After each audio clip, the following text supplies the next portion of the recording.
over to you, Vijay, because many of us say we're fighting the same fight again and again and again. There was a conversation yesterday, will this fight ever end?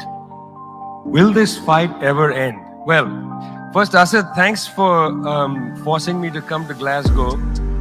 When I walk the streets of cities like this, Glasgow was the UK's second most important city. Beautiful buildings, beautiful streets, a gorgeous city. It had Red Clydeside in 1919, the uprising to create a Soviet in Scotland. But it was, crushed, of course. When I see cities like this, I think also about the other side of it. There's a phrase from Walter Benjamin, every monument of civilization is also a monument of barbarism. I think of the famines in Bengal, the jute workers in Bengal sending jute to Dundee through the Glasgow port.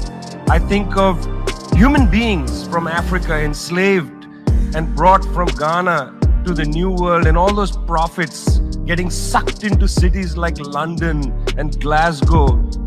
Between 1765 and 1938, the British Isles stole $45 trillion pounds from India, 45 trillion sterling from India. We never got paid for that. When the British left India, when we threw the British out, our literacy rate was 13%. So much for several hundred years of so-called civilization. Meanwhile, our landscapes were destroyed. Coal was foisted on India. You foisted coal on us. You were the ones that came and made us coal dependent. And then you left, and now you dare to condescend to us. When I listen to Boris Johnson, when I listen to people like Joe Biden, when I listen even more to Emmanuel Macron, all I can think of is how condescending you are. You condescended to us 400 years ago. You condescended to us 300 years ago. You condescended to us 200 years ago. You condescended to us 100 years ago. You're condescending to us today. You only know condescension because for you, colonialism isn't something that happened in the past and we defeated you. It's not that. For you, colonialism is a permanent condition. And that permanent condition happens in two ways. There's the permanent condition of the colonial mentality. You want to lecture us. You want to tell us that we are responsible for all the problems because you'll never accept that you're the one principally to blame. You signed the Rio Formula in 1992 on common and differentiated responsibilities. You like the common part. You like the common part. You like to say we're all in this together and so on. We're not in this together. The United States, 4-5% of the world's population, still uses 25% of the world's resources. You outsource production to China and then you say China is the carbon polluter. China's producing your buckets. China's producing your nuts and bolts. China's producing your phones. Try to produce it in your own countries and see your carbon emissions rise. You love lecturing us because you have a colonial mentality. Then there are colonial structures and institutions.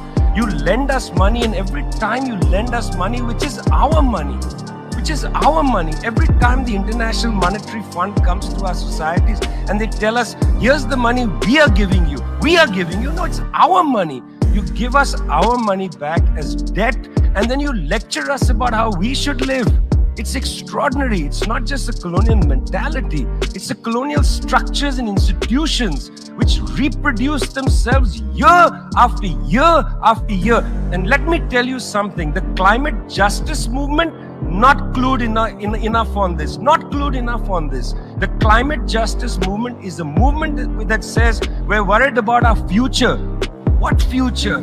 What future? Children in the African continent, in Asia, in Latin America, they don't have a future. They don't have a present.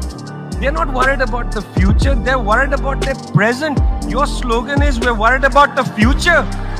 What future? That's a middle-class bourgeois Western slogan. You got to be worried about now. 2.7 billion people can't eat now. And you're telling people, reduce your consumption.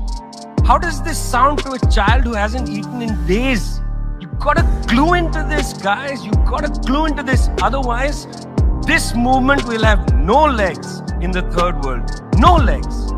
Later, I'd like to tell you about the International People's Assembly, a network of 200 political organizations that we're setting up, rooted in the global south.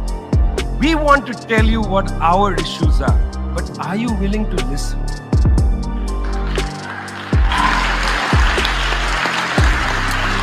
Thank you, Vijay.